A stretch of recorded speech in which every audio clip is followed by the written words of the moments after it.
Councilmember Rick Cole here with your Monday, July 13th Council Preview.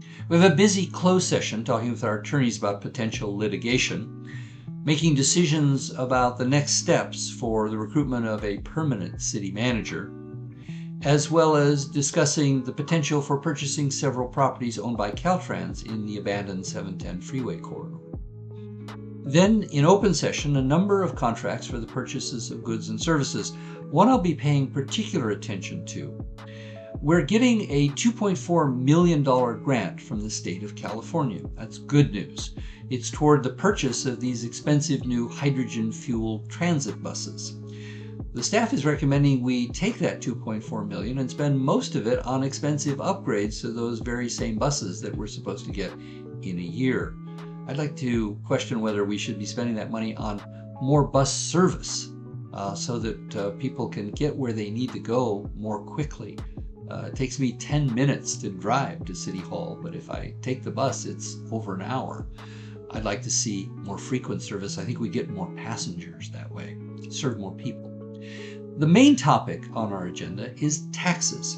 We're just 3 weeks away from the deadline for putting a tax measure on the ballot in November, and we haven't had any public discussion about that outside of a meeting of the Finance Committee a couple of weeks ago. There are a number of ideas kicking around: parcel tax, sales tax, a parking tax. Why? Well, obviously part of it is our budget has become much tighter. But we've also recently raised water rates, sewer rates, and electric rates, and this is a tough time for people to make ends meet.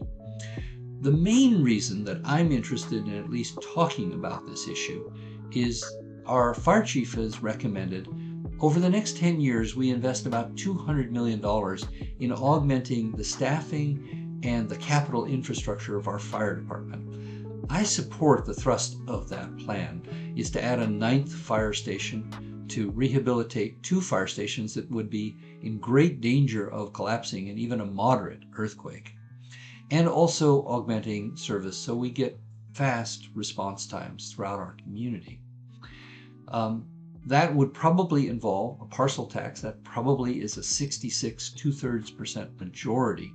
That's a tough hill to climb, especially without any public discussion over the spring and summer to see whether people are willing to make that sacrifice to have the greater comfort of a stronger fire department over the next decade. We are below the state maximum by 1/4 cent on sales tax, but sales tax is the most regressive form of taxation, and we already pay through the nose in California. There's also a parking tax. I actually like that idea. It puts a lot of the burden for paying for the services that people use when they visit.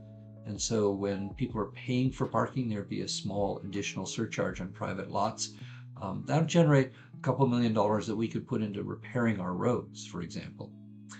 And then finally, congratulations to 3 of my colleagues. We're officially certifying the election results for Vice Mayor Jess Rivas, who ran without opposition, and to my other colleagues, Justin Jones and Jason Lyon, who overwhelmingly won the support of voters in their district. We'll be certifying those results and giving them official congratulations on Monday.